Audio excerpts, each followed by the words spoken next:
आज मेरे ऑफिस का पहला दिन था। सुबह के 9 बजे मैं ऑफिस पहुंचा। वैसे तो ऑफिस की टाइमिंग 9:30 बजे है, लेकिन मैंने सोचा कि थोड़ा सा जल्दी चला जाऊं।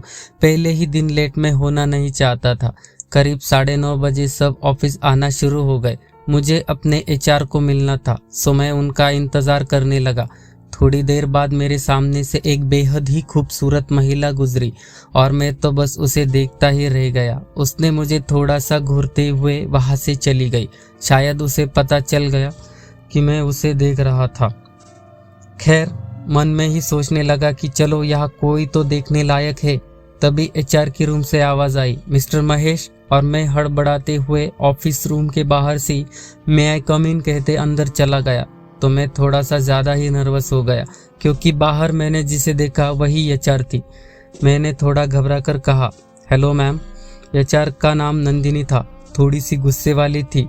मिस्टर महेश, आज आपका ऑफिस का पहला दिन है, तो बस इतना याद रखिए कि यह आपको सिर्फ काम करना है, टाइम पास नहीं। Okay, you may go now.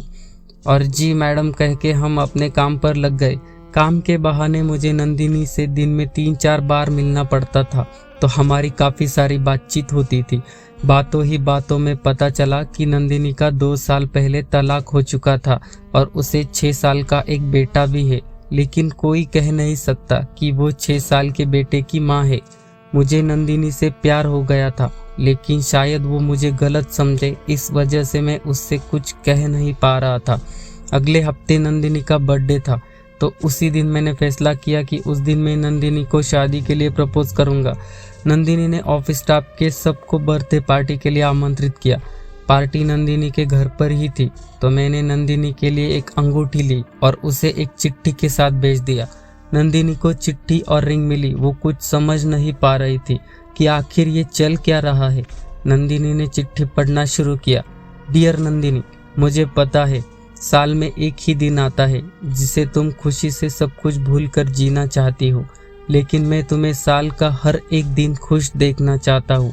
इसलिए तुम्हारी और तुम्हारे बच्चे की ज़िंदगी में मैं मेरी ज़िंदगी जोड़ना चाहता हूँ। अगर तुम्हारी हाँ है तो मुझे फ़ोन करना, मैं पार्टी में आ जाऊँगा। नहीं तो मैं तुम्हारी शाम खराब नहीं करना चाहता। With love, Mahesh. नंदिनी को कुछ समझ नहीं आता कि क्या करे, लेकिन कहीं न कहीं नंदिनी के दिल में भी महेश के लिए कुछ तो था। तो नंदिनी महेश को कॉल करती है और महेश सबके सामने नंदिनी को प्रपोज करता है। नंदिनी उसे अपने जीवन का आखिरकार हिस्सा बना ही लेती है।